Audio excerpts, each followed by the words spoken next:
कुछ दिनों के तनावपूर्ण माहौल के बाद आखिरकार कल यानी फ्राइडे की रात नेपाल को एक नया प्राइम मिनिस्टर मिला। नेपाल के इतिहास में पहली बार कोई महिला प्राइम मिनिस्टर बनी है। सुशीला कार्की, यही नाम है इनका और एक गौरवपूर्ण इतिहास है इनका। ये नेपाल की पहली महिला चीफ जस्टिस थी वहाँ के सुप्रीम कोर्ट की, और ये वो चीफ जस्टिस थी जिन्होंने नेपाल में करप्शन के खिलाफ अपने कई फैसलों से बहुत सारे नेताओं से दुश्मनी ले ली थी। यहाँ तक कि इनके खिलाफ 2017 में महाभियोग भी ले आया गया था पार्लियामेंट में।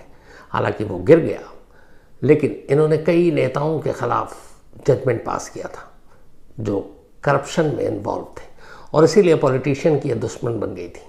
लेकिन अपने फैसले की वजह से सुशीला कार्की नेपाल के लोगों के बीच एक बहुत ही पसंदीदा चेहरा थी, नाम थी, क्योंकि किसी ने तो हिम्मत की थी जो नेपाल के पावरफुल और भ्रष्ट पॉलिटिशियन के खिलाफ आवाज़ उठाए अपने फैसलों से।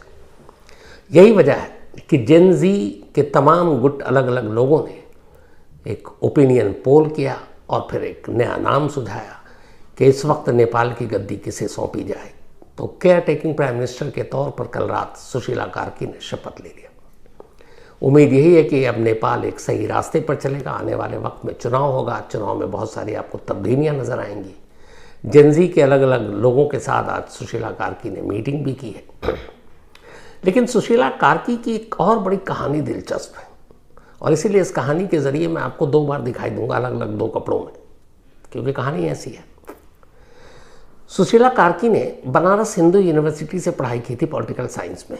बाद में वो त्रिभुवन लॉ कॉलेज से उन्होंने लॉ की डिग्री ली थी। लेकिन जब BHU में थी, यानी बनारस हिंदू यूनिवर्सिटी में, तब वहीं एक टीचर हुआ करते थे, और उन टीचर का नाम था दुर्गा प्रसाद सुवेदी। और इसी पढ़ाई के दौरान सुशीला कार्की और दुर्गा प्रसाद सुवेदी की मुलाकात हुई एक स्टूडेंट और टीचर के तौर पर। बाद में दोनों में प्यार हो गया। सुशीला कार्की बहुत ज़्यादा प्रभावित थी द्विवेदी जी से। फिर दोनों में प्यार हुआ और दोनों ने शादी कर ली। दोनों को इस वक्त एक बेटा है। हंसी खुशी ये परिवार अभी काठमांडू में रह रहा है। लेकिन दुर्गा प्रसाद सुवेदी की भी एक और कहानी है। दुर्गा प्रसाद सुवेदी नेपाल में नेपाली कांग्रेस के एक कर्मठ कार्यकर्ता थे और नेपाली कांग्रेस के यूथ विंग से जुड़े हुए थे। और उस वक्त नेपाल में राजशाही थी। राजशाही के खिलाफ बहुत सारी आवाज़ें उठ रही थी कि यहाँ डेमोक्रेसी होनी चाहिए, और उसमें नेपाली कांग्रेस से एक बढ़ चढ़कर इस आंदोलन में हिस्सा ले रहा था। और उस वक्त कोइराला उनके चेहरे हुआ करते थे, गिरिजा प्रसाद कोइराला। तो बहुत सारे आंदोलनकारी जो राजशाही के खिलाफ थे उन्हें पकड़ पकड़ कर जेल में बंद कर दिया गया था। उसमें कोइराला भी थे, उसमें दुर्गा प्रसाद सुवेदी भी थे। और वहीं जेल में कोइराला से मुलाकात होती है दुर्गा प्रसाद सुवेदी की। अब ये था कि आंदोलन चलाने के लिए पैसे चाहिए, लोगों को इकट्ठा करने के लिए पैसे चाहिए। पैसे थे नहीं, क्योंकि सभी क्रांतिकारी थे। तब जेल में रहने के दौरान दुर्गा प्रसाद सुवेदी ने एक किताब पढ़ी थी, एक जापानी प्लेन हाईजैक की। उन्होंने पहली बार यह आइडिया दिया कोइराला साहब को कि हमें आंदोलन के लिए पैसे चाहिए, और पैसे का इंतज़ाम करने का मेरे पास एक आइडिया है। तब कोइराला साहब ने पूछा क्या आइडिया है। तब उन्होंने कहा कि नेपाल रॉयल बैंक के कुछ पैसे हमेशा एक ख़ास प्लेन से ले जाया जाता है। अगर हम उस प्लेन को हाईजैक कर लें तो पैसे हमारे पास होंगे और फिर हम आंदोलन में काम भी आ जाएगा। पर कोइराला साहब को आपत्ति ये थी कि कहीं इस हाईजैकिंग में लोगों को नुकसान ना पहुंचे, जान ना चली जाए। तब दुर्गा प्रसाद सुवेदी ने कहा कि मैं इसका पूरा ऐसा प्लान बनाता हूँ कि किसी को नुकसान नहीं होगा, और वो पैसे जो राजशाही के हमारे आंदोलन और नेपाल में डेमोक्रेसी लाने के काम आएगा। कोइराला साहब कन्विंस हो गए। उन्होंने कहा ठीक है, अब आप बताइए क्या करना है। तब दुर्गा प्रसाद सुवेदी ने एक प्लान बनाया। नेपाल के इतिहास में पहली बार एक प्लेन को हाईजैक करना था, उस प्लेन को जिसमें उस दौर में, मैं 52 साल पुरानी बात बता रहा हूँ, 52 ईयर्स बैक, 1973 10 जून की तारीख, और नेपाल रॉयल एयरलाइंस कि उस प्लेन को हाईजैक करने की पूरी साजिश रची गई। शर्त ये थी कि किसी को नुकसान न पहुंचे।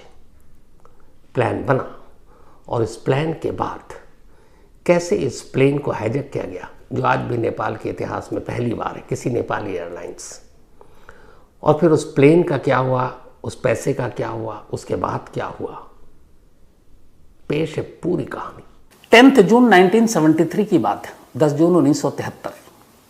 एक 19 सीटर रॉयल नेपाल एयरलाइंस का छोटा प्लेन, 19 सीटर DH-6 ये प्लेन था, वो 19 सीटर का।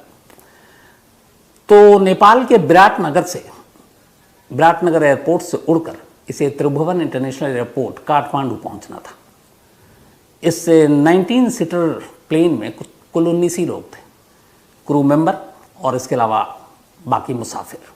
लेकिन उन मुसाफिरों में एक बेहद ख़ास मुसाफिर थी, और वो थी हिंदी फिल्म की उस ज़माने की, अपने टाइम की मशहूर जानी मानी एक्ट्रेस माला सिन्हा, जिनकी फिल्मों के बहुत सारे गाने आज भी हम लोग गुनगुनाते हैं। तो हमारी हिंदी फिल्मों की एक टॉप हीरोइन माला सिन्हा भी इस प्लेन में सवार थी, और उन्हें कुछ पता नहीं था कि अगले कुछ घंटों में क्या कुछ होने जा रहा है। तो 10 जून 1973 की सुबह 8:30 बजे विराटनगर एयरपोर्ट से ये 19 सीटर रॉयल नेपाल एयरलाइंस का प्लेन उड़ान भरता है, और इसे काठमांडू पहुंचना है। करीब 40 मिनट से ज़्यादा का वक्त नहीं पहुंचने में, और टेक ऑफ कर लेता है प्लेन। लेकिन टेक ऑफ के ठीक 5 मिनट के बाद अचानक मुसाफिरों की सीट से, अलग अलग सीट से 3 लोग उठते हैं। इनमें से 2 सीधे कॉकपिट की तरफ जाते हैं, जहां कैप्टन या पायलट बैठे होते हैं। जब ये कॉकपिट के पास पहुंचे, तब तक इन दोनों ने अपने कमर से पिस्टल निकाल ली। उन दोनों के हाथों में अब 2 बंदूकें। पायलट को दिखाते हैं। पायलट घबरा जाता है, उसे माजरा समझ में आ जाता है कि ये क्या हो रहा है। इस दौरान में एक तीसरा मुसाफिर प्लेन में उठता है पीछे से अपनी सीट से। उसके हाथ में एक हथगोला था, यानी हैंड ग्रेनेड, और वो तमाम मुसाफिरों और बाकी जो क्रू मेंबर थे उनसे कहता है कि सब अपनी सीट पर बैठे रहो, अगर किसी ने भी कोई विरोध किया तो वो ये हथगोला फोड़ देगा, प्लेन क्रैश कर जाएगा। लोग घबरा गए। इधर पायलट को भी गन पॉइंट पर 2 हाईजैकर ने अपने कंट्रोल में कर लिया। अब पायलट प्लेन उड़ा रहा है, उसे कुछ समझ में नहीं आ रहा है। थोड़ी देर के बाद उनमें से एक हाईजैकर एक पेपर निकालता है, और वो पेपर पर कुछ नक्शा बना हुआ था, वो पायलट के आगे रख देता है और कहता है कि अब तुम इस नक्शे के हिसाब से प्लेन उड़ाओ। अब प्लेन को जाना है काठमांडू, लेकिन हाईजैकर ने एक नया नक्शा दे दिया और कहा इस रूट पे प्लेन उड़ेगा। जब पायलट ने वो नक्शा देखा तो हैरान रह गया। उसने कहा यह नक्शा तो इंडिया की तरफ है, और ख़ासतौर पर जो नेपाल से लगता हुआ बिहार है, बिहार की तरफ है।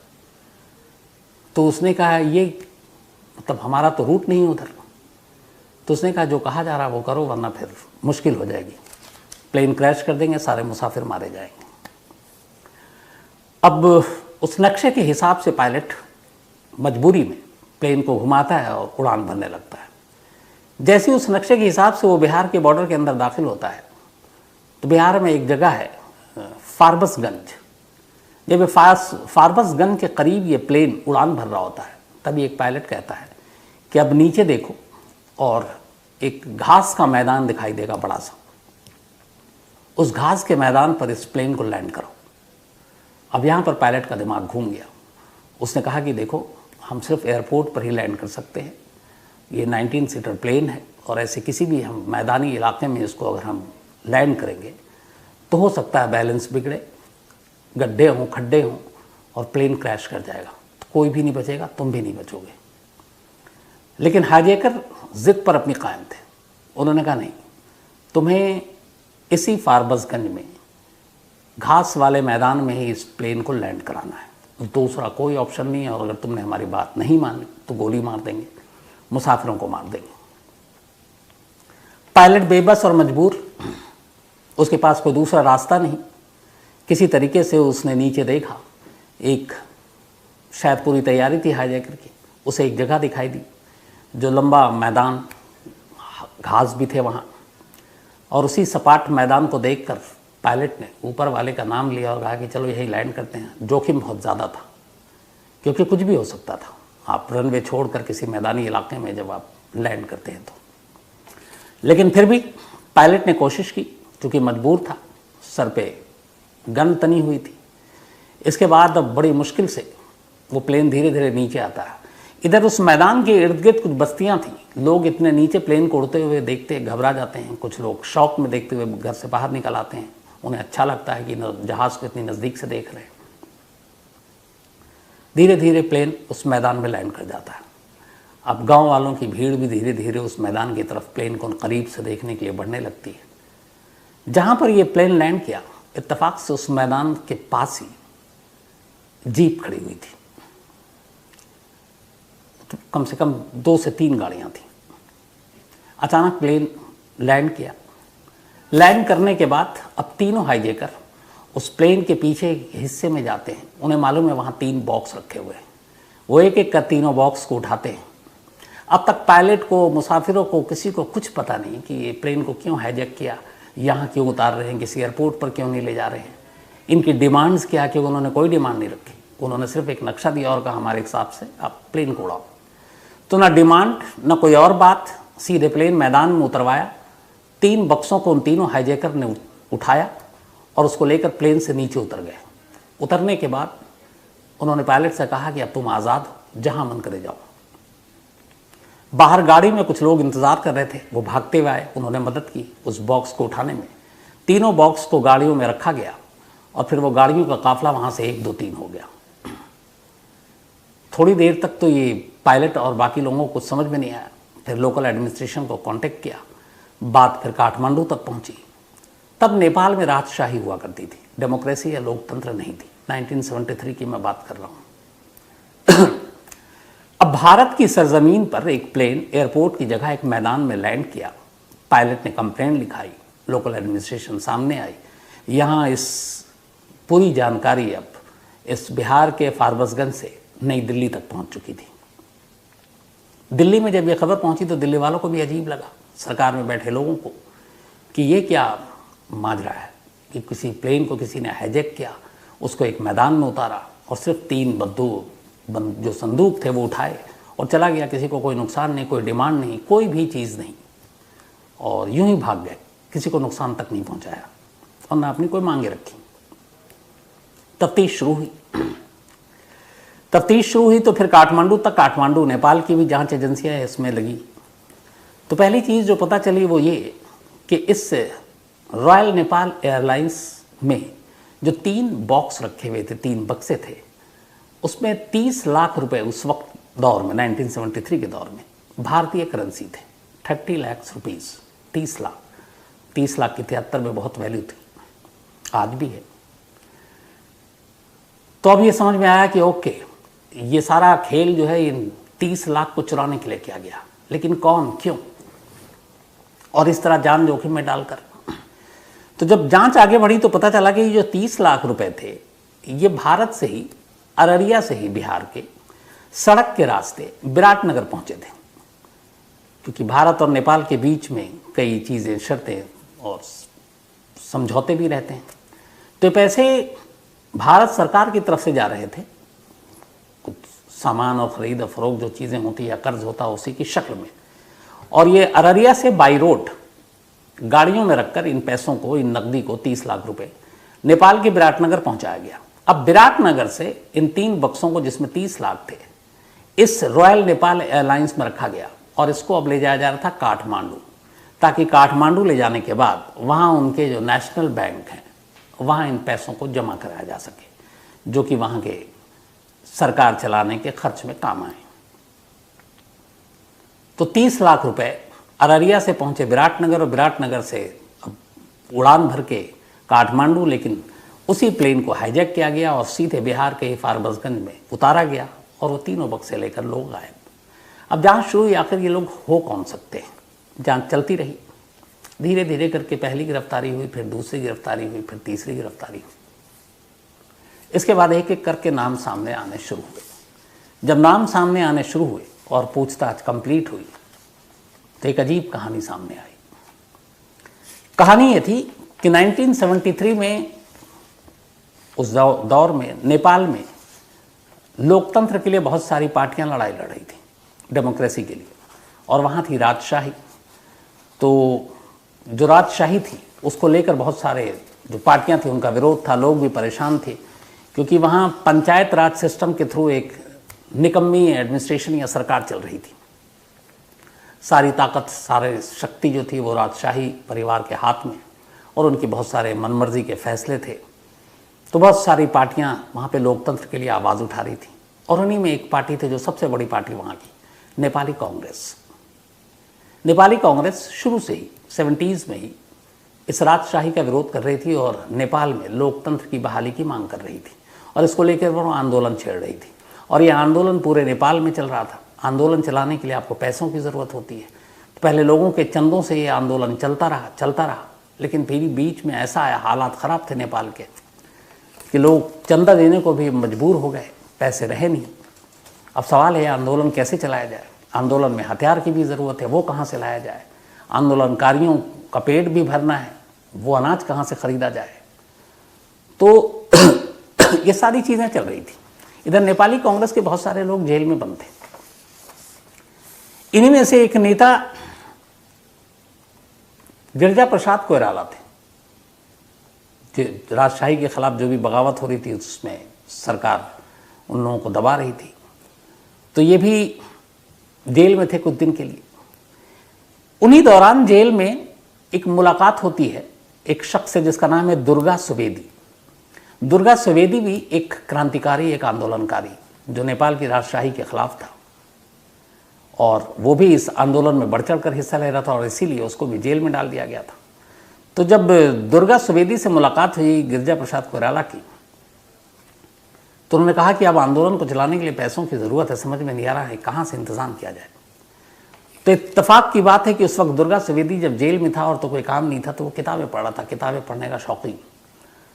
जिस वक्त ये बातचीत हो रही थी उससे 1-2 दिन पहले उसने एक किताब ख़त्म की थी, एक बुक, और ये बुक थी जापान में एक हाईजैकिंग की स्टोरी पर, कि कैसे जापान में एक हाईजैकिंग हुई और वो पैसों के लिए हुई थी। उस हाईजैकिंग के बदले में हाईजैकर्स ने पैसों की डिमांड की और डिमांड पूरी हो गई।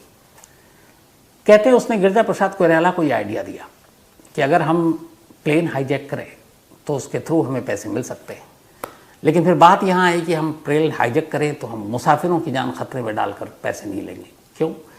क्योंकि हम लड़ रहे हैं लोकतंत्र के लिए, तो लोकतंत्र की में शामिल लोगों को ही हम कैसे निशाना बना सकते हैं। फिर बोला कि नहीं, ये नहीं है, आइडिया ये है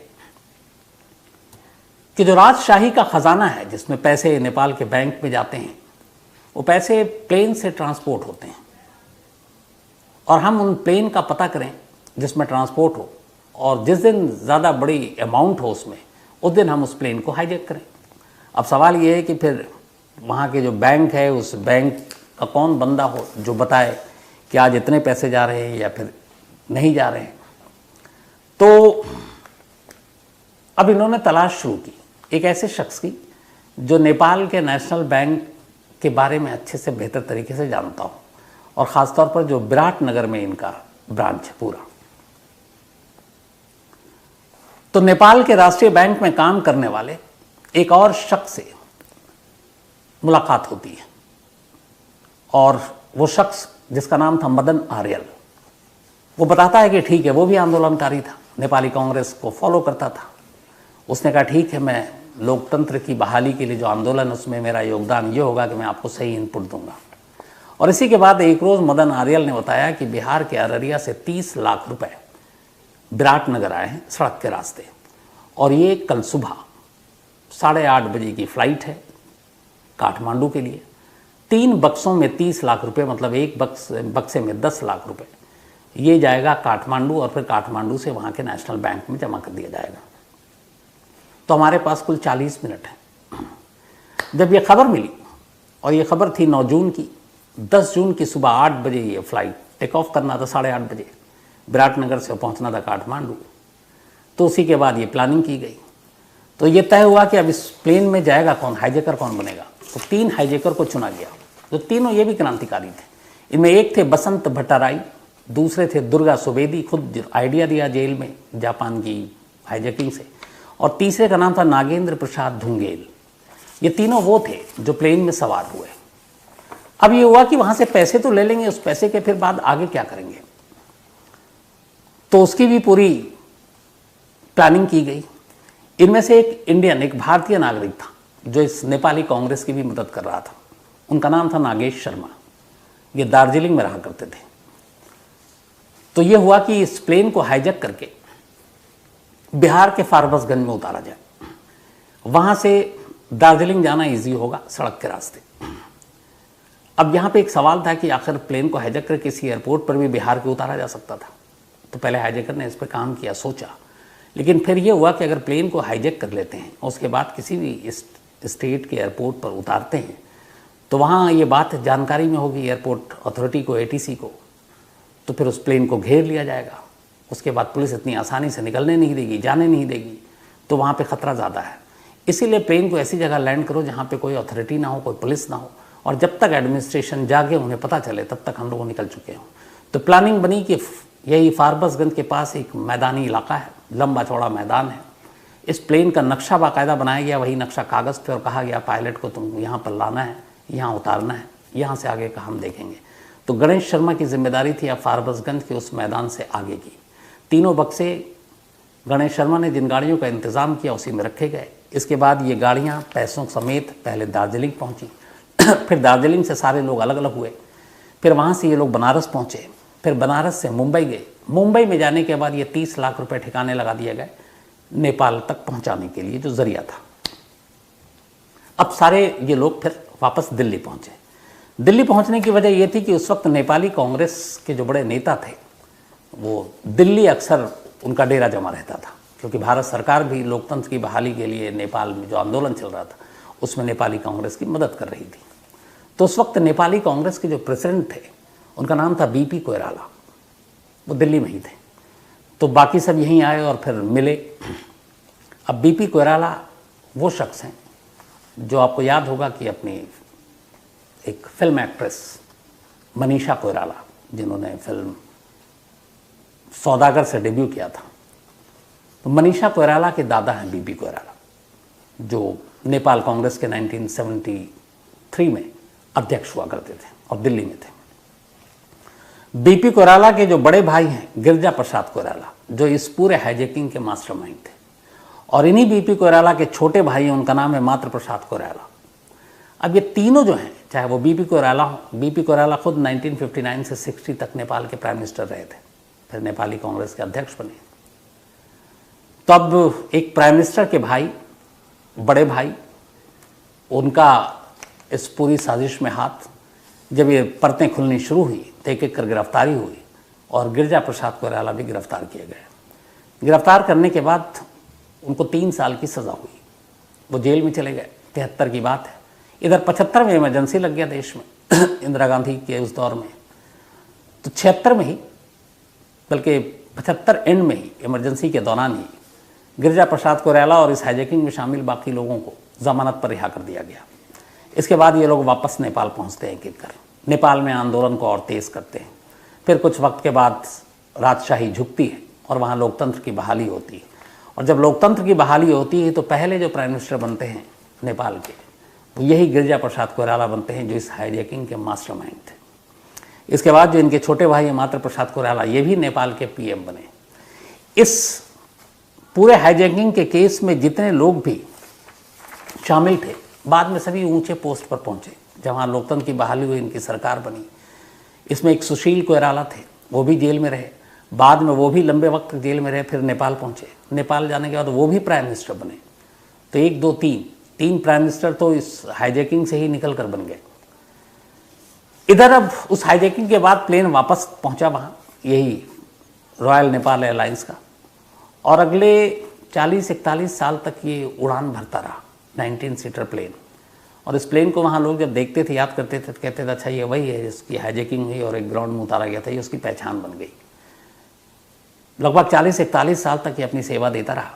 लेकिन फरवरी 2014 फरवरी में इस रॉयल नेपाल एयरलाइंस के इसी विमान का, जिसे हाईजैक किया गया था, एक रोज़ विराटनगर से ही काठमांडू की उड़ान पर था और ये क्रैश कर गया।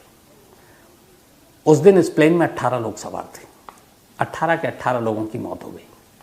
चूँकि ये प्लेन एक ऐतिहासिक प्लेन बन चुका था, नेपाली कांग्रेस ने इसे अपने आंदोलन का एक प्रतीक बनाया था कि कैसे आंदोलन के लिए उन्होंने पैसे इकट्ठा करने के लिए इसका हाईजैक किया। तो प्लेन क्रैश होने के बाद इस प्लेन के तमाम मलबे को इकट्ठा किया गया, उसके पुर्जे पुर्जे को निकाला गया, फिर इस प्लेन को जोड़ा गया और उसे एक प्लेन की शक्ल दी गई। और शक्ल देने के बाद इसको उस वक्त लोकतंत्र के संघर्ष के एक प्रतीक के तौर पर म्यूजियम में रख दिया गया। और आज भी ये प्लेन नेपाल के एक म्यूजियम में रखा हुआ है कि ये है हमारी आज़ादी का प्रतीक जिसमें ये सब कुछ हुआ था। तो ये थी वो अजीब कहानी कि जिसमें एक प्लेन से 3 बक्से उतारने थे, लेकिन किसी एयरपोर्ट पर उसे लैंड भी नहीं करना था और बक्से भी ले जाने थे। और जिन लोगों ने हाईजैकिंग में हिस्सा लिया, आगे चलकर वो आतंकवादी या क्रिमिनल नहीं बने, बल्कि उस देश के प्राइम मिनिस्टर बने।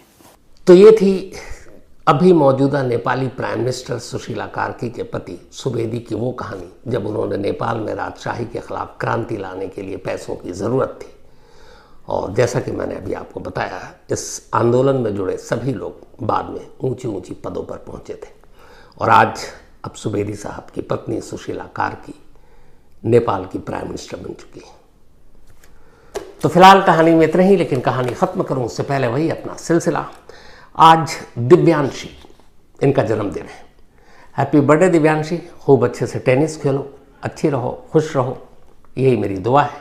और ये रूबी जी एंड संदीप कुमार जी की बिटियां हैं, तो आप दोनों को भी बहुत बहुत बधाई दिव्यांशी के जन्मदिन के लिए। और ख़ास फरमाइश की थी दिव्यांशी के इस बर्थडे विश के लिए। हमारी टीम में एक SHO हैं जो हमारे इंस्पेक्टर भी हैं पूरी टीम की, दीपा। तो दीपा, तुमको भी बहुत बहुत बधाई दिव्यांशी के जन्मदिन की। और जाओ, और जल्दी जाओ, बर्थडे मनाओ, पार्टी करो। इसके अलावा जिशु पटेल, इनका भी आज बर्थडे है, तो हैप्पी बर्थडे जिशु पटेल। और ये भेजा है मनोज लाल पटेल ने, बल्कि मुंजल पटेल ने, माफ़ी चाहता हूँ। तो जिष्णु पटेल का जन्मदिन और मुंजल पटेल ने विश किया है। करण भाटिया, इनका भी आज बर्थडे है, तो हैप्पी बर्थडे करण भाटिया साहब। और ये कशिश भाटिया जी के हस्बैंड हैं, तो कशिश जी आपको भी बधाई और इन्जॉय कीजिए आप आज हस्बैंड का बर्थडे। साथ ही अर्णव एंड विवान दोनों भाई हैं, ट्विन हैं, और इन दोनों का भी आज जन्मदिन है, तो डबल धमाल, डबल पार्टी। तो happy birthday Arnav and Vivaan आप दोनों को। और ये सीमा पवार एंड DP पवार जी के बेटे हैं। तो इसके साथ ही कहानी में आज इतने ही। कल संडे है, कल आप आज चाहें तो आज तक पर क्राइम कहानियां विशम्स रात 11 बजे देख सकते हैं, वरना मंडे आपसे मुलाकात होगी रात 9 बजे किसी नई कहानी के साथ। और कल इंडिया पाकिस्तान का मैच दुबई में, एशिया कप, तो एंजॉय कीजिए। अब मिलते हैं मंडे रात 9 बजे किसी नई कहानी के साथ। तब तक अपना और अपनों का ख्याल रखिएगा।